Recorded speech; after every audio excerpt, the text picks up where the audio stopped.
Katie, thank you so much for being willing to be out here and letting me talk to you to talk about the book Turning Tables that's coming out soon. Great. Yeah, I'm happy to be here. So you're going to make your appearance, or you make your appearance in Juggle Tasks and Set Priorities. Okay. And it's where I enter in the word triage, which, believe it or not, I know you're dressed in scrubs. This is not a costume. You really do work in medicine, right? Yes. Tell yes. everybody a little bit about what you do now. I'm a neonatal intensive care nurse. I am specifically over, I'm a clinical educator in my unit, so I'm over onboarding and education. So training is a big part of what I do in my job every day now.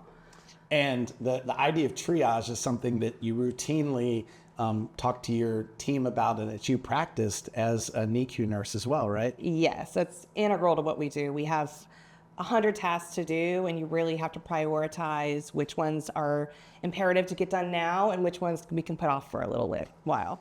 And in some ways, those were lessons I think you probably learned X number of years ago. 1,000%. Right? Yeah, from taking someone's coffee order to putting in their dinner order and remembering all their sides. You really have to remember what's important and what order to do things in.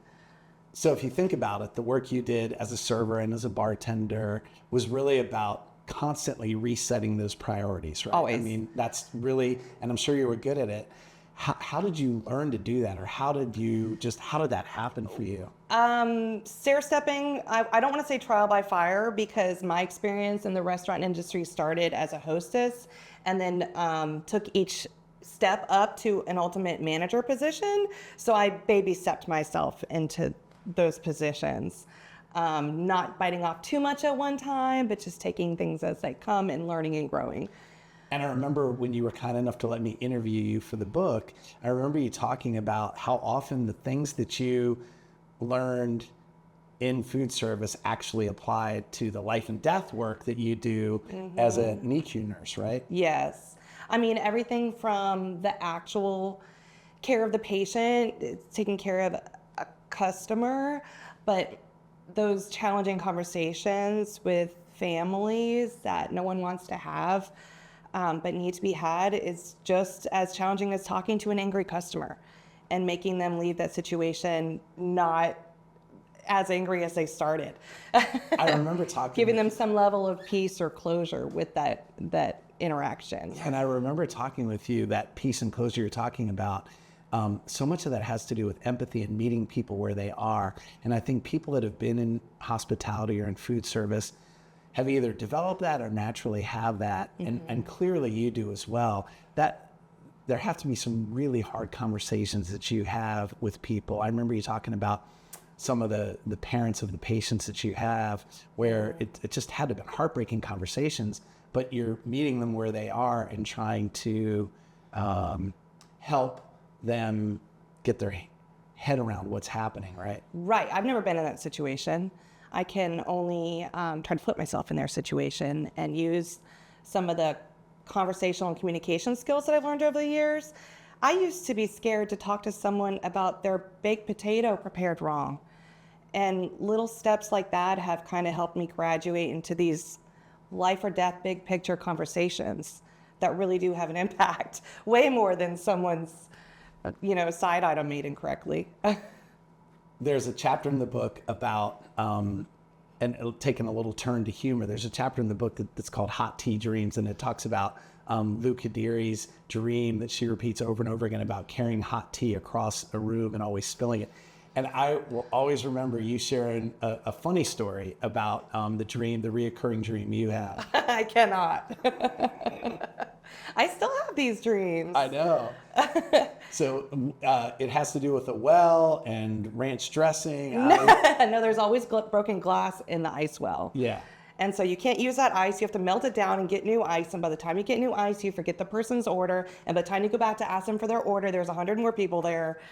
And then it's just an overwhelming burden of stress. That is like the dinner rush at a restaurant. It really is. When you think back, if you can, to however many years ago it was, we all have snapshots of things we remember at different times. Do you have a couple memories from when you were serving that bubble up for you? Maybe not acutely, actually. I mean, you remember the people you worked with. Those people had the most impact on me, I think. I don't remember shift to shift details, but, I remember Ashley would always come in Saturday with an egg salad sandwich every day or every week. And just like the conversations we had and the jokes we would have and the camaraderie and it's kind of trauma bonding in both restaurant work and nursing. And that does carry over to your profession Yes, now, right? yes. When I onboard new cohorts of nurses, brand new grad nurses, never worked in a hospital, let alone taking care of the sickest, tiniest babies that exist. I'm their person, I'm their support person, and I'm like, you guys are going to trauma bond through all this, and I'll be your Sherpa. I'll show you how to do it. We'll come out the other side intact. One of my memories, and I love how you have tied together those two very different experiences, but they do fit together. When we were talking about this book, I remember the light bulb going off for you at that particular time, that you had worked just as long in food service as you had in healthcare. Right. And that was, I think that it was last year, and that was like that line in the sand. I never thought about that before. I've been a nurse for 13 and a half years, and I was in food service for 13 years. Yeah. So, yeah. Do you find when you're in situations where you work now that you draw upon some of those early lessons? I feel like you have to, probably, especially with the people. Yeah, just no one came here, no one goes to the restaurant to have a bad time. No one goes to work to do a bad job. So we're all in this together. It's the little things. It's just showing up on time and being respectful to other people, whether it's your coworker or a family that you're taking care of. It's all this kind of the same umbrella of treating other people the way you want to be treated, and with respect and empathy. Yeah, and so it's the mix of the deeply emotional situations that a lot of the people you're around now are going through. With one of the things that you talked a lot about was the simplicity of kind of doing what's next and reprioritizing what needs to happen. Always. So you have 100 things you need to do in a shift, but each one's a few minutes. Yeah. You can get through it. Yes. How have you trained yourself to work, and how do you train other people to work through those constantly shifting priorities? Yeah, that's tough. You really have to take a step back and look at the big picture of it. And I think I told you this when we talked before, but I used to get bogged down, burdened with that task list I had at work and not wanting to forget anything and just making sure I do everything correctly. And then I realized each one of these takes 30 to 90 seconds to do. Just chisel away at it. Just start with one task and just work your way, check it off, work on, keep going. And then before you know it, perhaps at the end of your shift or near it, you've worked your way through the big list. 'Cause Absolutely. There's always new things coming in, just like when you're at a restaurant. Right? Yeah, right. You have to do your side work at the end of the shift, just like you have to write your end of shift note before you leave.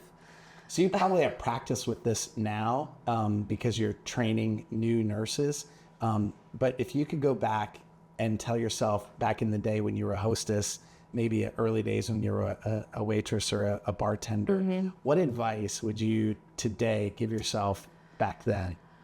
I would probably I would tell myself what you're doing right now really matters. It doesn't feel like showing this person to their table will make you a better person, but it will. Just every tiny little task that you do will contribute to, it made me a better person. It made me a better employee and a better leader. I would go back and maybe not take it all for granted. Just be like, this is important work. So one of the things that's bubbled up in these conversations has been the importance of the little things. And it sounds like that is a part of what's really driven you professionally in healthcare too. I literally take care of the littlest things that there are. Like, attention to detail is very important. Reading someone's subtle cues when they're unable to talk to you, that's huge. Yeah, a customer will be like, I'm fine, and they're not. Let's make this better. Katie, thank you so much for being willing to come and do this and kind of put yourself out there. And I really have appreciated watching your career trajectory. And thanks for spending time with me this Happy to be here. Thank you. Yay. Yes.